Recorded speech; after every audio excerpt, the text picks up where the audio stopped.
दिनांक 9 फेब्रुवारी 2025 रोजी रात्री 9:15 दरम्यान करवीर तालुक्यातील निगवे तुम्हाला या ठिकाणावरून विशाल मोहन आडसूळ वय 26 वर्षे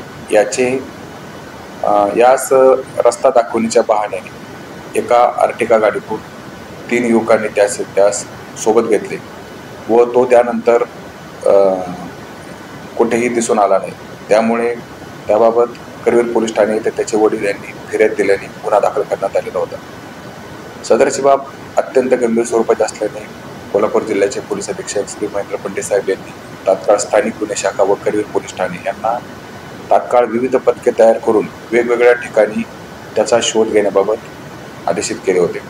त्या अनुषंगाने स्थानिक गुन्हे शाखेची वेगवेगळी 3 पथके तयार करण्यात आली होती।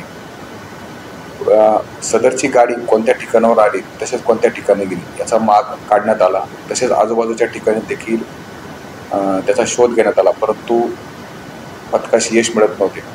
स्थानिक गुन्हे शाखेचे राम कोळी यास गोपनीय माहिती प्राप्त झाली की सदर युवकाचा प्रेमविवाह झालेला असून त्यास त्याचे सासरे यांनी त्यास पकडून नेलेले आहे, किडनॅप केलेले आहे अशी माहिती मिळाली। तात्काळ आम्ही त्याचे सासरे राहत असलेले कुपवाड मिरज सांगली येथे जाऊन सापळा रचला असता त्याचे सासरे श्रीकृष्ण कोकाटे यास ताब्यात घेतले। त्यांना विचारपूस केली असता ते उडवडीची उत्तरे देऊ लागले। त्यांच्याकडे कौशल्यपूर्ण विचारणा केली असता त्यांनी त्यास वेदस अपार्टमेंट मिरज सांगली या ठिकाणी कोंडून ठेवल्याचे कबूल केले व सदरचा गुन्हा हा त्यांनी त्यांच्याबरोबर इतर 6 साथीदारांसह केल्याचे देखील कबूल केले। आम्ही तात्काळ वेदस अपार्टमेंट मिरज सांगली या ठिकाणी गेलो असता त्या ठिकाणी विशाल आडसूळ हा अत्यंत जखमी अवस्थेत व हात बांधलेल्या अवस्थेत मिळून आला व अपार्टमेंटला दरवाजे लॉक होते, ते दरवाजे देखील आम्ही तोडून आत प्रवेश केला। त्यास जखमी असल्यामुळे तात्काळ उपचारासाठी आम्ही रुग्णालयात पाठवले व त्यास सध्या उपचार चालू आहे। त्याची मानसिक अवस्था सुद्धा सध्या अत्यंत खराब आहे।